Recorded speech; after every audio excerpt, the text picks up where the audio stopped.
وَلَقَدْ يَسَّرْنَا الْقُرْآنَ لِلذِّكْرِ فَهَلْ مِن مُّدَّكِرٍ إن الحمد لله والصلاة والسلام على من لا نبي بعده سورة الأنعام آيات 14-18 اعوذ باللہ السمیع العلیم من الشیطان الرجیم قل کہہ دیجئے غیر اللہ کیا اللہ کے علاوہ اتخذ میں بناؤں ولیًا کوئی دوست فاطر السماوات شروع سے بنانے والا ہے آسمانوں کو والارض اور زمین وَهُوَ يُطْعِمُ حالانکہ وہ کھلاتا ہے وَلَا يُطْعَمُ اور نہیں اسے کھلایا جاتا تم کہہ دیجئے انی امرت مجھے حکم دیا گیا ہے ان اکونا کہ میں بنوں اولا سب سے پہلے من اسلم جو فرما بردار بنا وَلَا تَكُونَنَّ اور نہ آپ مِنَ الْمُشْرِكِينَ شرک کرنے والوں سے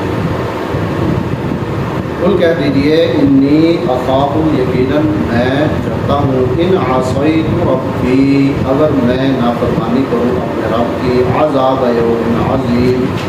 بہت بڑے عذاب کے دن سے میں یصرف عنہ یومئذ اس دن جس سے پھیر لیا گیا فقط رحمہ تو یقیناً اس نے اس پر رحم کیا ذالک الفوز المبین اور یہ بہت واضح کامیاب وَإِن يَمْسَسْكَ اللَّهُ بِضُرٍّ اور اگر پہنچائے اللہ تبارک و تعالیٰ آپ کو کوئی تکلیف فَلَا كَاشِفَ لَهُ تو نہیں ہے کوئی بھی اس کو دور کرنے والا الا ہوا مگر وہی وَإِن يَمْسَسْكَ بِخَيْرٍ اور اگر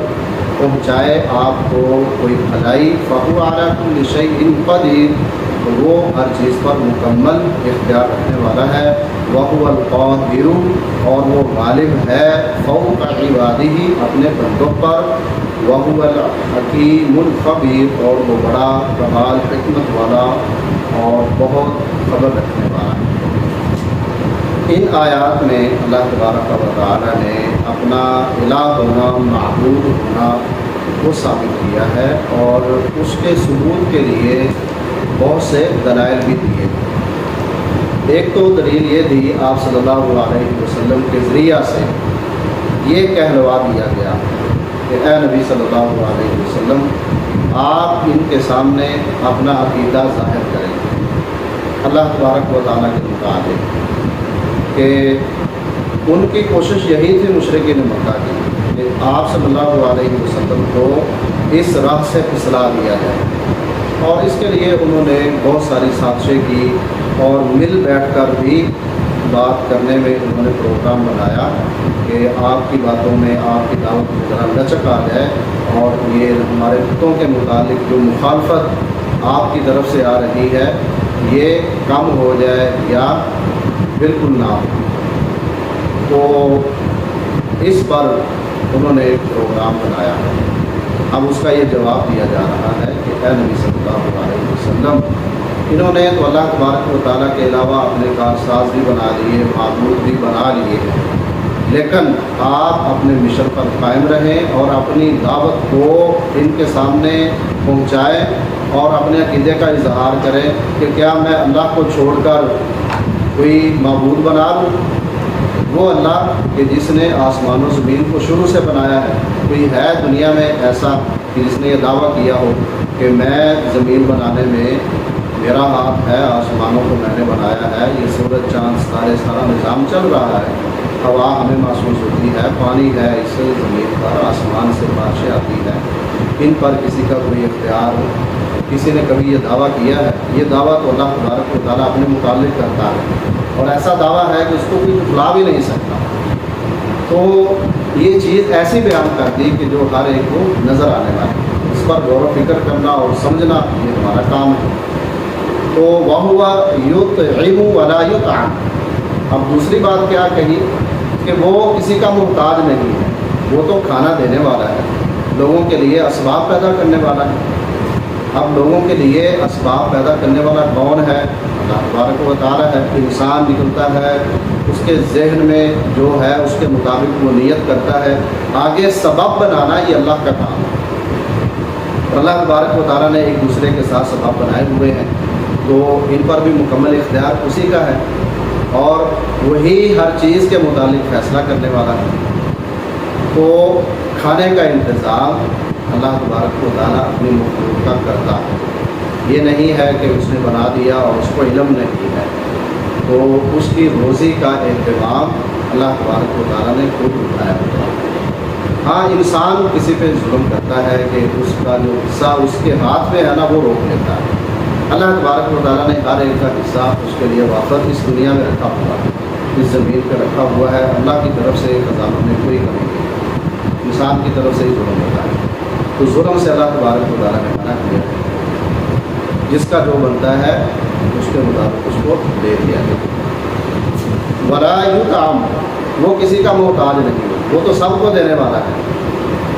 حضرت عیسیٰ علیہ السلام اور حضرت مریم علیہ السلام کے متعلق اللہ تبارک و تعالیٰ نے کیا فرمایا؟ کانا یاکلان الطعام، وہ تو دونوں کھانا کھاتے تھے، وہ کھانے کے محتاج تھے۔ اب جس کو کھانے کی ضرورت ہو مطلب کیا ہے کہ اس میں کمزوری پائی جاتی ہے۔ کھانے کے بغیر انسان زندہ نہیں رہتا، پینے کے بغیر چل نہیں سکتا، کمزور ہو جاتا ہے، جسم نکارا ہو جاتا ہے۔ تو اپنے جسم کی بحالی کے لیے اسے کچھ نہ کچھ کھانا پڑتا ہے۔ کہ اللہ تبارک و تعالیٰ کے متعلق کبھی کوئی بندہ گمان کر سکتا ہے، کوئی سوچ سکتا ہے کہ اللہ تبارک و تعالیٰ کو کھانے پینے کی ضرورت ہے؟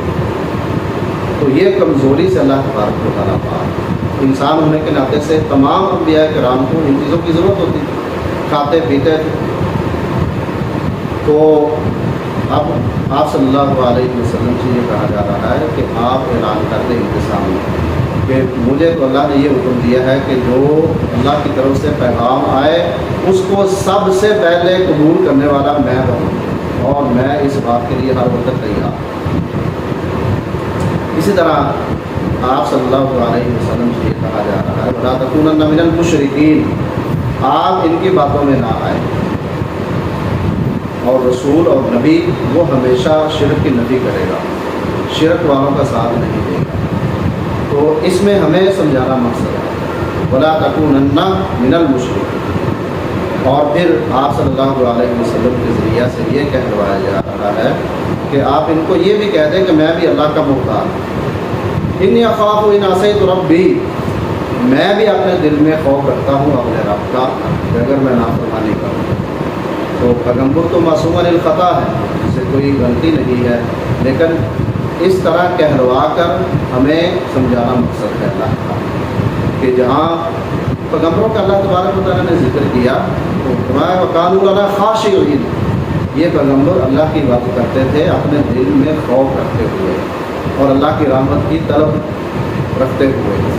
خوف بھی ہوتا تھا اور اللہ کی رحمت کی امید بھی ہوتی تھی۔ وَقَالُوا لَنَا خَاشِعِينَ، اور یہ ہمارے آگے ہی جھکنے والے تھے، اپنے دل میں یہ اللہ کا ڈر رکھتے تھے۔ تو آپ صلی اللہ علیہ وسلم کے ذریعے کہلوایا جا رہا ہے، اور اس سے بھی مقصد ہے امت کو سمجھانا کہ وہ بھی اللہ تبارک و تعالیٰ کے متعلق اپنے دلوں میں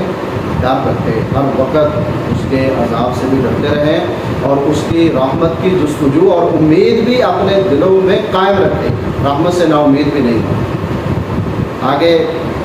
انسان کے لیے، مسلمان کے لیے، مومن کے لیے کامیابی کس چیز میں ہے؟ تو اگلی آیت میں یہ بتایا جا رہا ہے کہ اس دن جس کو اللہ تبارک و تعالیٰ نے عذاب سے بچا لیا، وَذَلِكَ الْفَوْزُ الْمُبِينُ، یہ ہے اصل کامیابی۔